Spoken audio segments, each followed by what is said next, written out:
Entrepreneurship is hard, so let's fix that and dive into our heroes' journeys. This is Taking Flight, an entrepreneur's journey, and I'm Sarah Torville. Join me as we delve deep into the passions, expertise, and experiences of those already in flight. This show is sponsored by EO Atlanta. Hello and welcome everybody to the Entrepreneur's Flight podcast. It's phenomenal to be here today. I'm really, really delighted about the guest that we are talking to today. He is a natural leader, extremely driven, a critical thinker, a trusted partner, entrepreneur, decision maker, and problem solver. He's even the regional chair and the global committee member of EO Atlanta, CEO and founder of NPressive, CEO and founder of Sherpa. Oh my gosh, it's David Felfoldi. David, welcome. Thank you. Wow, I read well. I don't know if it's all true, but it felt really good to hear all that. You do read well. You've accomplished a lot, which is hence why you are on our podcast today. So yeah, I'm really glad to have you here with us on this wet and rainy day. So let's get straight into it, David. Our first question that I want to ask you is, when you took your flight into your entrepreneurial journey, what did you get right? So I've been thinking about this. It even came up in some conversations with my team this week, is, hindsight. I feel like 2020 vision gives you the illusion that cause and effect, that you begin to make your own narrative, like, this is what I did, and therefore I'm successful, or I've had the success. So I'm trying to be careful of that, because when I made those decisions, I had no clue what was about to happen, right? We don't know the future. We can't predict the future. So yeah, what did I get right? I think the first thing I got right is I had parents that were immigrants. Not a decision I made, but I was born into a situation where my parents both came from different countries and came to the United States. And this was an opportunity that I seized, right, as I became an entrepreneur. But that had to happen. If that didn't happen, I don't think I could have done what I've been doing anywhere else. Also, there's just sort of that immigrant work ethic. I think it's been important to me. I grew up middle class, had to figure out how to be successful because it was not going to be inherited. So I think that was important to getting things right. That's great. I think starting young. So I started when I was 18. On my first business, actually a little bit younger. I incorporated when I was 18.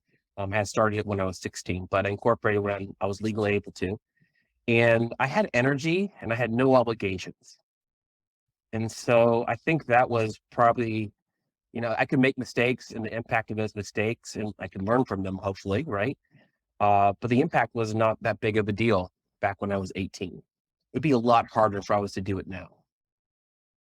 I'd be a lot more conservative with my risks. You became an entrepreneur when you were 18. Yeah.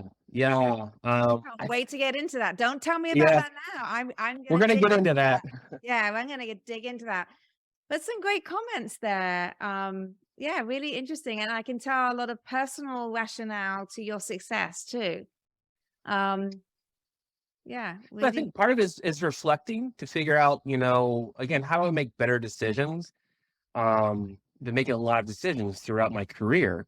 And so I want to make the best decisions for the next one, and the next one. So part of it is reflecting what worked well with this decision, and honestly, what didn't, because I don't want to make the same mistake. So yeah, having a lot of time to make a lot of mistakes and then learn from them. That's what I got right. So let me just ask you, you mentioned like being an immigrant or your parents from another country. How do you think that helped you get things right though? It opened me up to not limiting my perspective to just the United States. And so my current development team is worldwide, and that's the global and Sherpa Global. And that was a decision I made midway into my career as an entrepreneur. I had the relationships So my mother is from Uruguay, or Uruguay. I'm told to pronounce it, but Uruguay is how many Americans would read it.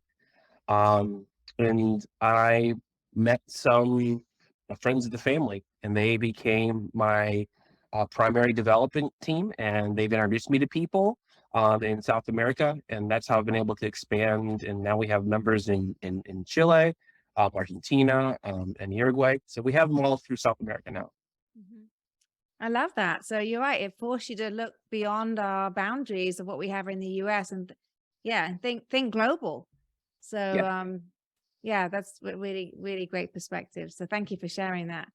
So who are or who were your co-pilots on this journey, David? Yeah. So my first co-pilot, well, I met him when I was in middle school. And we were in soccer class, gym class, playing soccer, and argued about, at that time, the Pentium chipset, the CPU. And I argued my 586 was faster than his 486 with such such RAM. Anyways, we were nerds. I met a fellow nerd, and he became my co-pilot. He became a very good friend. And at one point, he came from a family of entrepreneurs, so that mattered a lot too. Um, and also, he was a genius software developer. Absolutely. I have no questions um, about that. But he was a terrible business person, terrible at operations, not really good at strategy, good at sales. He could sell a good idea, but just execution. And to this day, he's now a CTO at another company, and I'm continuing the entrepreneurial journey. But if I didn't have that relationship, I would not be where I am today if I hadn't met that person. And what do you think he brought to the table for you? Like, what do you think how did you complement each other?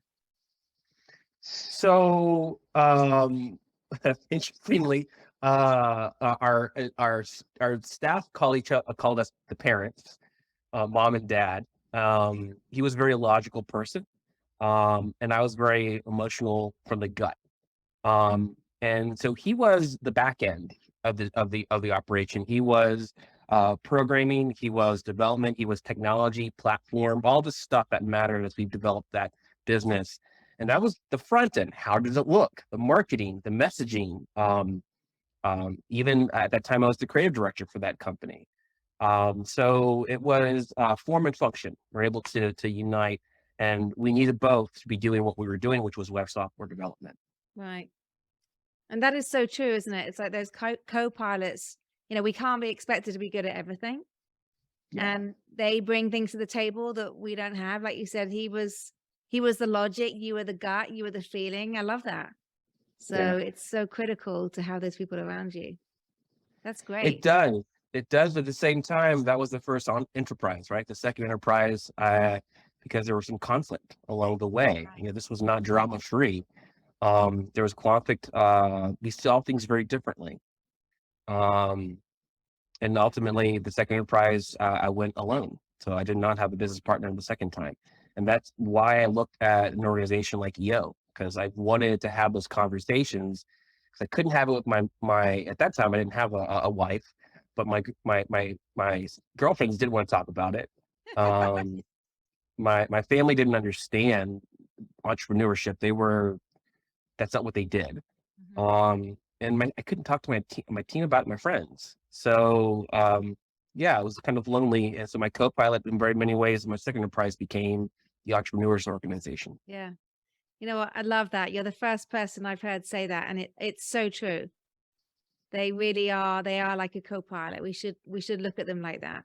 Because Yeah, it I can think be lonely, can't it? Like we said, it can be very lonely. It was lonely for me before I got myself involved too. And it's people don't, even if you think people want to listen to you, they really don't if they're not, running a business because they don't get it.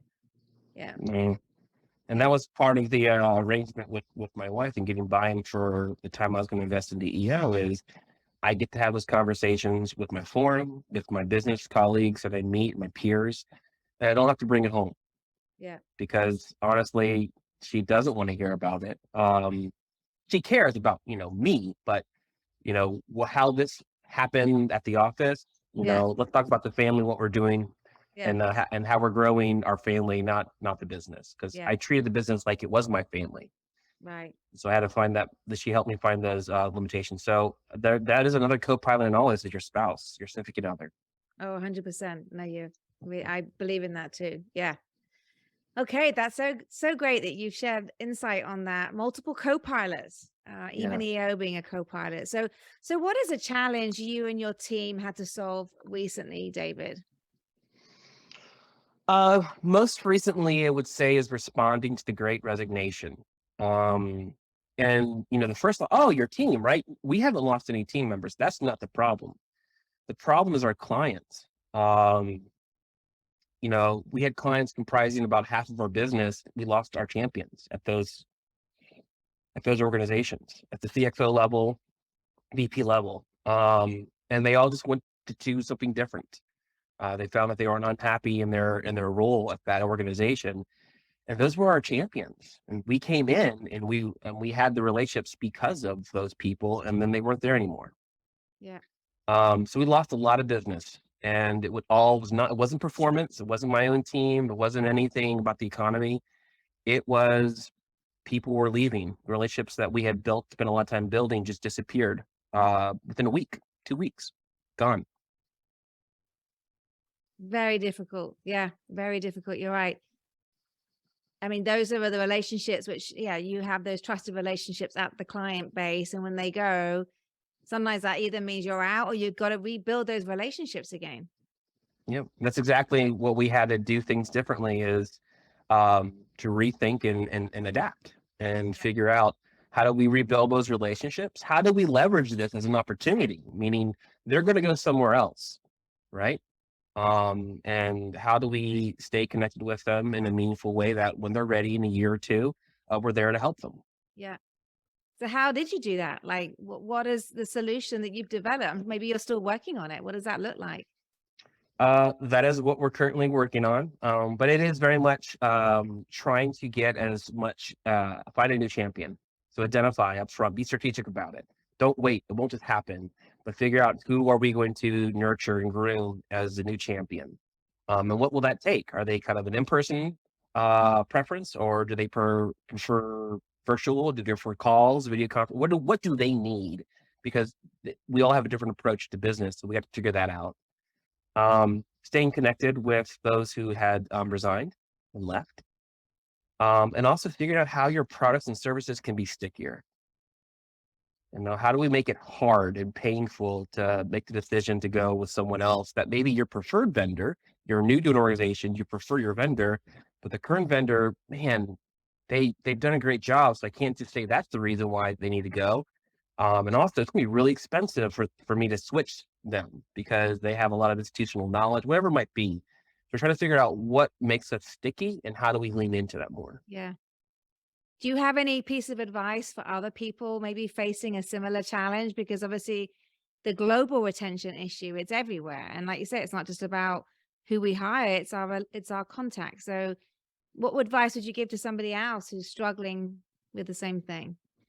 One thing we're working on and thinking about a lot is for the past 2-3 years, a lot of how we did business moved from in person to virtual. And our team is remote. My entire team is remote. And we're used to that. We're comfortable with that. As developers, technologists, we kind of prefer it, but our clients do not. A lot of our clients prefer in person. And so we're trying to figure out more opportunities to be in person. We're trying to figure out more opportunities to celebrate the wins. And what I mean by that is, for example, when a site goes live, let's throw a party. I learned the other day, send them a cake. Send Yes, them a we did birthday done that, cake. didn't we? Yeah. Yeah, that was a fantastic idea. Put their logo on it, put the date and whatever of the launch. Celebrate. We don't do enough celebrating. And then come back every year and celebrate again. Every year's at a time to remember that thing that we did a year ago and all that stress. Yeah, it's been a year since then. Let's talk about it. Let's relive and rekindle those hopefully some positive thoughts. Yeah. So yeah, try to celebrate and revisit celebrations is I one like thing that. we think might be helpful. We'll find out, but we think that might be helpful. Yeah. That's some great advice. Right. We need to enjoy those wins, and it's not all work, is it? There's a level of time to, to pat our clients on the back too. They got through it too when they've developed Yes. something great. Yeah. Yeah. Yeah. Multiple people were involved, and let's remind each other. The other thing that we're doing, that's sort of prompted the thought, is we're investing in closing out projects with post mortems, which is just pretty standard in corporate America, but we just haven't been doing it. Ultimately, it's so we can say this was successful, and the year we come back and measure what's changed from now. And then we capture that. So that becomes a showcase for us to say, look, the impact that we had, but also reminds them you did something important for your organization. You pushed something forward, and this is the result of it. And let's talk about that. Let's reflect on that and be clear, maybe how we can help you improve again. So spending the time, again, it's not really billable. It's not something you can charge, but it's an investment in let's capture the success of this and revisit that as part of that anniversary too. Yeah, that's great. And that helps you to demonstrate ROI, doesn't it? How you've Exactly. really been able to be impactful to that business. Yeah. So was there a favorite book that you referenced during that challenging time? I know you're still kind of building solutions right now. Is there something, is it a podcast? I don't know. Is there something you'd like to share Yeah. with our viewers The and pod, listeners? yeah, the podcast that it's actually a podcast I do a transcription of, and then I read the transcript. But it's called Startup Therapy. And just that right there, celebrating, that was one of the things they talked about is entrepreneurs are terrible at remembering things to celebrate, to things to be to find not optimism in, but to remember how hard it was from when you started. So for example, when was the last time you celebrated covering payroll? Remember when it was hard to cover payroll? Remember how you just didn't know sometimes you weren't covering payroll? And maybe recently that happened again with COVID and the pandemic. But it's like we stopped celebrating that. But how hard was that to do A when we really good first point. started? That's a really good point. We take it for granted. And so part of it is to go back. Don't take it for granted because that's hard. Yeah. That's hard. Yeah. I had a team member talk about, we're in the middle of shifting from a services base to a product base. We want to be more of a product based company in the future. And that is the product that you mentioned earlier, Impressive. And I mentioned I feel like we're just not making the progress we need to do and so forth. He's like, David, what do you mean the progress? Like we've made progress. There's the celebration. Why do we have to be, you have this goal in mind, and yes, we have not met that goal, but have we made progress toward that goal? And I'm like, yeah, absolutely. He's like, why not celebrate that? It's like, that's a great perspective. I agree. That is a very good perspective. I need to think more about that for my own business. You're right.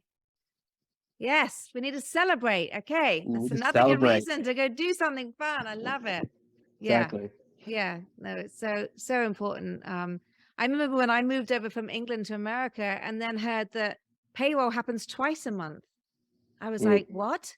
I mean, like that. I know it's still half, you're paying the same amount, but I remember thinking, what do you mean? I mean, like even once a month was like, okay, it's the 30th of the month. I got a month to get there, but then it was suddenly 2 weeks. And honestly, I did find that difficult to wrap my head around and then make sure I was always ready with payroll. Yeah. Yeah. It's, and in some businesses, it might be weekly too, right? So it depends on the business. Yeah. Yeah. Oh gosh, that would really be too much. Doing that. I guess more maybe the service and restaurant business is weekly, but Well, that's true. That's very true. Yeah. Okay. So what excites you about the future? Your future flight, David? Yeah. I've been doing this for a number of years. I think it's 25 years, but I was reflecting about all those years. It's been primarily a services-based company that I've had, whether it's software development or digital marketing. It's really been professional services. I call it the billable hour. And moving away from that and creating things with the product. So having a product, working with the team to create something together. It's what we are hired to do for our clients, but we don't do it for ourselves. And so this is our opportunity to be like, you know what? We're never going to be told no. I don't want to do that because I don't have the budget. Well, now we make that decision. Do we have the budget? How do we make the budget appear? But it's up to us to figure out how to build it, to market it, the messaging, the design, everything. We have every bit of power to make those decisions. So it's really exciting to think about. We get to create something, and that's kind of the gift from all those years of creating things for other people.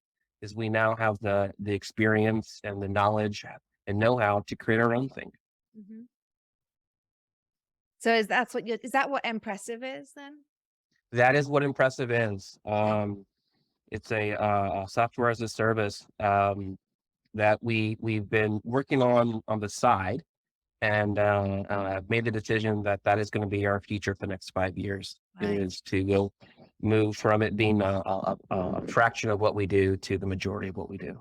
Wow, exciting. Okay, that's really, really good. So who are you? Like pre-flight, you started entrepreneurism at the age of 18. Can you take me back even before then? Like, again, you had your parents from overseas. I know I was kind of digging into this a little bit earlier. I would love to kind of know what those milestones were for you before you took that journey. Yeah. I don't see myself as an entrepreneur, but my family and friends very much do. This goes back to being that person that had a lemonade stand, doing I was a newspaper delivery boy when I was 8 years old. I think that was my first job when I was 8 on my bicycle that I got as a birthday gift. It was a green happy bike. I remember it perfectly. I would do coat checks for my parents would have a party on like New Year's or Christmas, and I would have a tip jar and I would do a coat check. Like those are things I did on my own.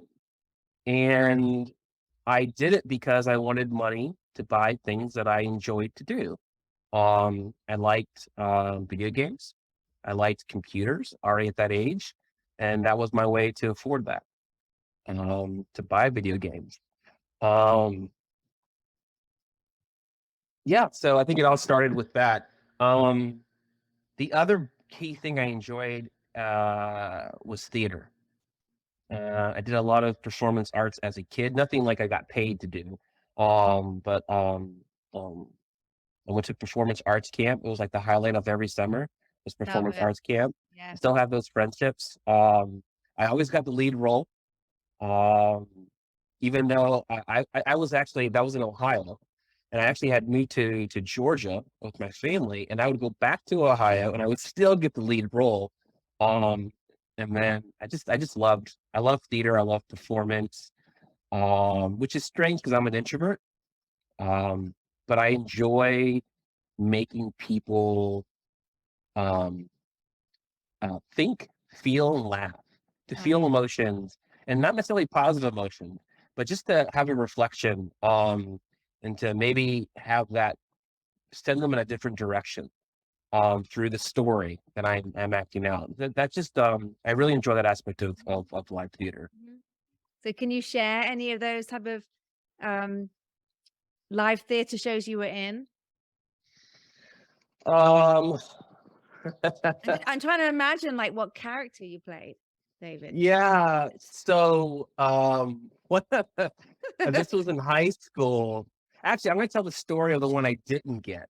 It was in high school, and I had been in one of the performances, and it was coming up for another one, and it was me, an all-female cast, but one male. And the director's like, "David, I want you to do it, but can you tap dance?" And I was like, "No, I've been playing piano since I was 8. I definitely have the musicality and the rhythm for it, but I don't know how to tap dance. I never took any lessons." He's like, "Oh man, if you knew how to tap dance, then you would be the person for this role. It's perfect for you. It's very showy. You're great at that. You have a great presence, but you don't know how to tap dance." So when I went to college, one of the first things I did 2 years later was sign up for ballroom performance. Yes. Because I was not going to let that happen again. That my inability to know how to dance would be a hindrance. So I did ballroom performance as a result of not getting the role that was destined for me There we when I go. was younger. You learned a good lesson there. Yeah. That's And really interestingly enough, the ballroom performance has led to so many other relationships and so forth. I met my wife effectively through ballroom. So it's been a key part of my my 20s and 30s was yeah. ballroom. So I have to ask, at your wedding or whatever celebration you did you guys dance properly together? We forgot to get our dance in, which which is so funny. We forgot to get our dance in. I and my wife later on, we have actually taught uh, um, the bride and groom, for their dance, waltzes and rumbas and everything. So probably about a dozen. I've been able to make sure that they were ready for their wedding. But my own wedding, which we had a live swing band, we forgot to get our dance in. Live swing band. Oh my gosh. Oh yeah, absolutely. No, Yes, I've never the seen two a live most swing important band. things in a wedding is Yes. live music and great food. Those are the Yeah. two things. Yeah. Ideally alcohol too, but Yeah. No, that sounds well, it doesn't matter. It sounds like you had a great time anyway. The swing band would have been amazing. So, yeah. okay. So, I would love to learn a little bit more like present day, and I appreciate you taking me back. It's nice to understand like where you've come from and the fact that you've never seen yourself as an entrepreneur. This has just been natural for you to always been out there thinking about earning money and servicing people and, putting your best foot forward, which I think is excellent. But like present day, what problem do you solve? What impact have you made? What do you do right now, David? So this is a lot of soul searching with that question, by the way. Yeah. And I mean, of course, provide for my family and my team's families, make sure that we have business and we're doing the right thing, like all of that. But like impact, like the thing that I think that drives me the most, and I owe this to my wife for giving me this idea when we first met, is the importance of community. Um, I myself, my parents left their community, their home, and came here. I have left one state and moved to multiple locations around Georgia. So it's the importance of community and all that is I think is because I didn't have it. Um, and I have very particular interests is how do I create community? And how do I support that creation? And I bring this all, what problem I solve today is with the product that I mentioned before, that's exactly what it ended up becoming. We didn't know at the time that that's what it would do, but how do we create virtual online communities where people can connect on their own terms and communicate and understand each other better without all the issues that are Facebook and Twitter and the toxicity that is associated with a lot of those ideas is how do you create your own community and use technology to support it. That sounds amazing. And this is the NPressive. Is this what you're building right now? This is the impressive idea. It's Yeah. it's a private online community. So you can think of Facebook groups, for example. Is sort of the idea behind it, but it's your private community. It's your data. No Right. one owns it. No one's advertising to you. They're not doing sleazy things like trying to get you to click on something Yeah. that's rather not abrasive, but shocking, right? Like Twitter, like the thing it's not just what was important, it's what got the most likes and clicks, regardless of what it was. It could be a horrible thing that's being shared I agree. around. But how do we move away from that? How do we actually create a small community where you can stay connected despite of physical limitations, despite even language barriers? That's the big idea is the Right. I multi-language like that. capabilities of Yeah. it. Yeah. So how do we connect people and so they can find each other and find interest and then engage with each other? Which is really what drew me to the web to begin with. Um, I started with Internet Relay Chat. Do y'all remember IRC? No. Um, okay, so this is again Sorry. started young, but it's kind of like you remember Instant Messenger, AOL Instant Messenger. Yes. It's like that, but it was like not AOL owned. So it was just these online chat channels that were not owned by any corporation. It was individuals, and I joined one called Team Music. I remember this. I had my handle, and we would just talk about music that we liked. And that's all we did. And I would check in after school for 30 minutes, an hour, and just talk to people. I never met any of them. Actually, I'm not Right. sure. I didn't meet some of them. I never I didn't know any of them because they were all across the United States. But Right. we had a common interest around music, and we just talked about it. And that was my community. Hmm. When I was a teenager. So, are you going to be focusing on any types of groups, or is it just anyone can go create their community, whether that be like Anyone people who play guitars and you find people who play guitars like you and things like that? So it needs it needs a champion. So someone has to say, I want to create this community. So ideally, for example, a use of it could be, I live in Brookhaven, and there is a bicycling advocacy group, and so that organization can have their own instance where they have people sign up, and then maybe I'm interested in long rides, maybe I'm interested in mountain biking, maybe interested in commuting. And so you're able to find people, you join a group, and you can have a conversation with them Right. around a similar interest or a very specific interest. But someone has to say, I want to create this group, Yeah. and then Yeah. see who else wants to join that conversation. Yeah. So this can be used for civic associations, professional networks. It could be used for schools. Anywhere there's a school, churches, for example, Mhm. that we have. Yeah, I love it because it feels to me that you're kind of pulling everything together that you care about. Yes. You talk about software development, you talk about community, you talk about language barriers and, or, parents from different countries and, and then, across borders beyond the US. And it feels like this is all like pulling together everything that you feel passionate about into one particular area. And I love that. I think from my experience, I think the best success happens when it's built on passion. Can't wait to see how that all develops for you. I'm excited for you and what you have going on. So an introspection question. I love this question, David. If you were to do this all again, would you do it all over again? I would. I would. And there's many things, of course, I do think differently. I mean, again, that's hindsight, right? Yeah, hindsight's I everything. know I know the bad decision before now. So it's really easy for me to say that. But just overall, would I do this again? Yes. That being said, I turn this question and I say, would I advise a friend to do this? And what I have found is I've had multiple friends who've come to me as, Dave, you're an entrepreneur. What advice do you have? A couple of them have been very successful, and it was things like give yourself 2 years.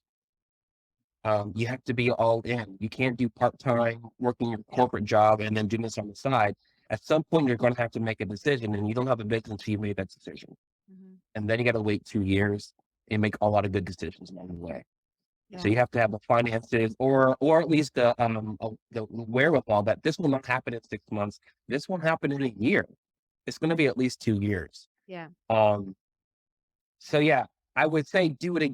Someone else, you should do it with this knowledge in hand, with these expectations set, and it will not be fun. I think a lot of people think that entrepreneurship is this wonderful, great thing. You can choose your own hours. It was years before I selected my own hours. My customers selected my hours for me. Yeah. I agree. Um, but I just think about this week. On Tuesday, I went for a bike ride. It was a beautiful, beautiful day in Atlanta. Perfect for a bike ride. The leaves were falling. I was like, you know what? I haven't done this in a while. I'm going to take Tuesday off and just enjoy the weather and go for a bike ride. And it was very, invigorating to do that and to recharge and I had all these ideas come to me while I was biking. I had, Yeah. no phone interruptions. It was wonderful. Yeah. Yeah, that's why I would do it again. That's why I would do it all Yeah. over again for that. And that's really great advice. I remember my father said to me about a couple of years ago, I remember being stressed out, sitting in the back garden about work. And I just said to him, I just need to take some time off. And he said to me, the best thing you can do right now is take some time off. Because it's like Hmm. until you take some time off, and literally, I mean, I'm talking like I need a day, like you said, going biking, you come back with such a fresh perspective. Yeah. Whereas I feel like sometimes we think we just got to keep our head down and keep moving forward. And it's like, actually, you'll probably make better decisions if you take a break, go cycling. Like, Yes. yeah, come back to Yeah. it. Sometimes to move forward, you have to go back a little bit. You do.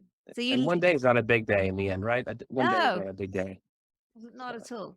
But you led us so nicely onto my next question, which is, what do you do outside of work? You mentioned cycling, and so you're gonna Yeah. and That's ballroom dancing. yeah. You know, I ballroom dancing. So I still enjoy dancing. I have not done as much now that I have kids. I love weddings for that reason. I love birthday parties. I love any place where there's dancing. I've been to a couple entrepreneur organization events, EO events, and as some people will tell you, I am out there dancing. I want to see it. Sometimes it's just me. Sometimes my wife is there. That helps. But I love music. I love dancing. If there is live music, it's a waste not to be dancing, in my opinion. Yeah, that's so good. So Yeah. yeah, dancing when you can. But